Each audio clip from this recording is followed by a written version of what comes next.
Bagaimana kabarnya hari ini? Semoga semuanya sehat-sehat walafiat dan tetap semangat untuk belajar di rumah. Baiklah anak-anakku sekalian, berjumpa dengan saya Ustazah Amriani.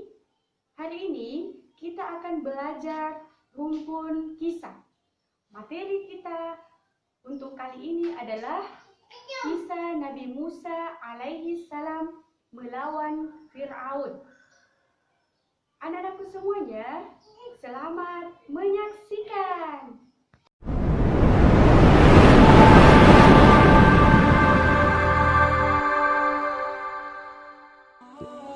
Assalamualaikum warahmatullahi wabarakatuh.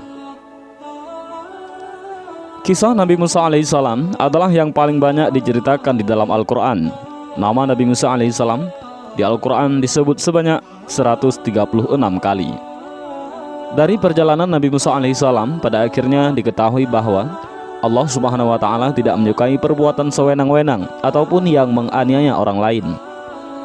Itu sebabnya salah satu perintah Allah subhanahu wa ta'ala kepada Musa adalah melawan raja yang berkuasa pada zaman itu, yaitu Fir'aun. Nabi Musa alaihissalam adalah salah satu nabi dan rasul yang dikurniakan mukjizat yang luar biasa oleh Allah. Nabi Musa merupakan rasul ulul azmi dan satu dari 4 nabi yang dikurniakan kitab, dan Nabi Musa alaihissalam memperoleh kitab Taurat. Nabi Musa alaihissalam diutus untuk menyiarkan agama Allah saat Raja Fir'aun memimpin Mesir, dan Fir'aun adalah raja yang kejam dan zalim. Pada suatu hari, Fir'aun bermimpi Mesir akan terbakar hebat. Mimpi itu kemudian ditafsirkan bahwa suatu hari akan ada seorang bayi laki-laki yang akan menjadi musuh dan menghancurkan kerajaan. Mimpi itu membuat Fir'aun memerintahkan pasukannya untuk menangkap dan membunuh seluruh bayi laki-laki, termasuk ibu yang sedang mengandung bayi laki-laki. Sungguh, Fir'aun telah berbuat sewenang-wenang di bumi dan menjadikan penduduknya berpecah belah. Dia menindas segolongan dari mereka, yaitu Bani Israel. Dia menyembelih anak laki-laki dan membiarkan hidup anak perempuan mereka. Al-Quran Surat Al-Qasas ayat 4. Ibu Nabi Musa, Yukabat ataupun Yakubat, lantas merahasiakan kehamilannya dari prajurit kerajaan. Setelah melahirkan, Yukabat juga menyembunyikan Musa kecil di tempat-tempat yang tidak diketahui. Hingga suatu hari, Allah memerintahkan Yukabat untuk menghanyutkan Musa ke sungai Nil. Allah berjanji bakal mengembalikan Musa alaihissalam dan mengangkatnya menjadi seorang rasul. Di hilir sungai, istri Fir'aun menemukan Musa alaihissalam yang bersih dan bercahaya. Nabi Musa lalu dipungut keluarga Fir'aun. Dia adalah penyujuk mata hati bagiku dan bagimu. Janganlah kamu membunuhnya. Mudah-mudahan dia bermanfaat kepada kita, atau kita ambil dia menjadi anak, kata istri Fir'aun. Saat bersama keluarga Fir'aun, Musa kecil enggan menyusu pada orang lain. Istri Fir'aun lalu mencari ibu-ibu yang mampu menyusui Musa. Hingga akhirnya Musa mau menyusu pada Yukabat yang adalah ibu kandungnya sendiri. Nabi Musa alaihissalam tumbuh sebagai sosok yang cerdas dan akal yang sempurna. Nabi Musa dewasa merantau meninggalkan Mesir menuju Madian. Di sana beliau bertemu dengan Nabi Syu'aib alaihissalam dan menikah dengan salah satu anaknya.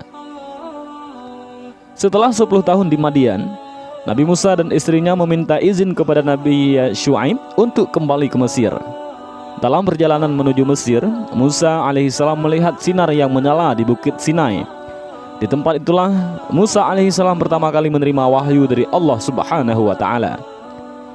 Wahai Musa, sungguh aku adalah Allah, Tuhan seluruh alam, kata Allah yang sesuai dengan surat Al-Quran, yaitu surat Al-Qasas ayat 30.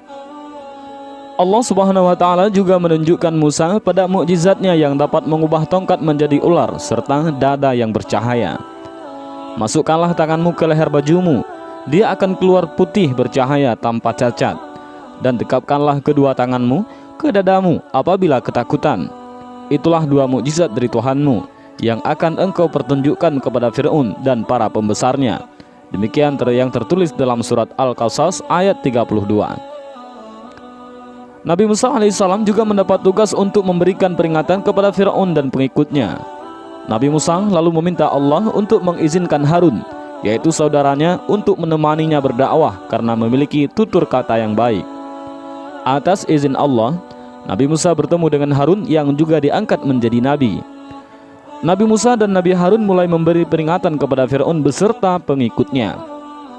Nabi Musa menyuruh masyarakat Mesir untuk menyembah Allah dan berbuat kebaikan. Aksi Nabi Musa lalu menyulut emosi Fir'aun. Namun, tak ada yang percaya pada Musa alaihissalam dan mukjizatnya sebagai tanda kekuasaan Allah. Pengikut Fir'aun menyebut Musa alaihissalam hanyalah permainan sihir belaka. Ini hanyalah sihir yang dibuat-buat, dan kami tidak pernah mendengar yang seperti ini pada nenek moyang kami dahulu, kata orang-orang kafir. Fir'aun lalu menantang Musa dan Harun untuk melawan ahli-ahli sihir dari kerajaannya.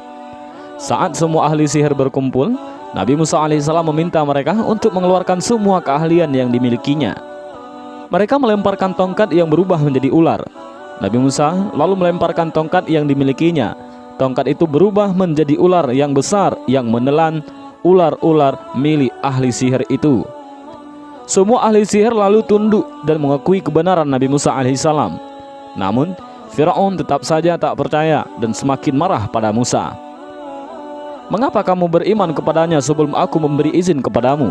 Sesungguhnya ini benar-benar tipu muslihat yang telah kamu rencanakan di kota ini untuk mengusir penduduknya. Kelak, kamu akan mengetahui akibat perbuatanmu ini. Pasti akan aku potong tangan dan kakimu dengan bersilang, tangan kanan dan kaki kiri atau sebaliknya. Kemudian aku akan menyalib kamu semua, kata Fir'aun yang sesuai dengan surat Al-A'raf ayat 123 sampai ayat 124. Allah menimpakan beragam hukuman kepada Fir'aun seperti musim kemarau panjang yang menyebabkan kelaparan. Allah juga menimpakan angin topan, belalang, kutu, katak, dan darah untuk Fir'aun. Fir'aun lalu meminta Musa alaihissalam untuk berdoa kepada Allah agar menghilangkan azab tersebut. Namun setelah azab itu dihilangkan, Fir'aun dan pengikutnya tetap tak mau menyembah Allah. Fir'aun justru semakin murka dengan Musa. Dia memerintahkan bala tentaranya untuk menangkap dan membunuh Musa beserta pengikutnya.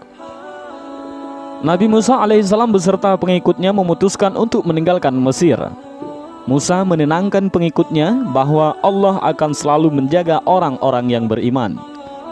Allah lalu memerintahkan Musa untuk memukulkan tongkatnya ke air laut. Lalu tongkat itu membelah laut menjadi dua. Nabi Musa dan rombongannya melewati dasar laut yang kering. Fir'aun dan pengikutnya terus mengejar Musa. Saat Musa sudah tiba di daratan dan Fir'aun masih di tengah lautan, Allah mengembalikan lautan seperti semula. Fir'aun dan prajuritnya tenggelam di dasar laut. Maka kami siksa dia, yaitu Fir'aun dan bala tentaranya. Lalu kami lemparkan mereka ke dalam laut. Maka perhatikanlah bagaimana kesudahan orang yang zalim. Firman Allah dalam surat Al-Qasas ayat 40. Saat Fir'aun hampir tenggelam, dia sempat mengucapkan bahwa dia termasuk orang yang percaya pada Allah. Namun pengakuan di akhir hayat itu sudah tak diterima oleh Allah. Allah lalu mengangkat jasad Fir'aun sebagai bukti kekuasaannya. Beberapa ahli menyebutkan jasad Fir'aun kini ada di museum di Mesir. Dan inilah sedikit kisah tentang Nabi Musa alaihissalam dengan Fir'aun. Mudah-mudahan cerita singkat padat ini memberikan kita hikmah dan pelajaran yang luar biasa. Assalamualaikum warahmatullahi wabarakatuh.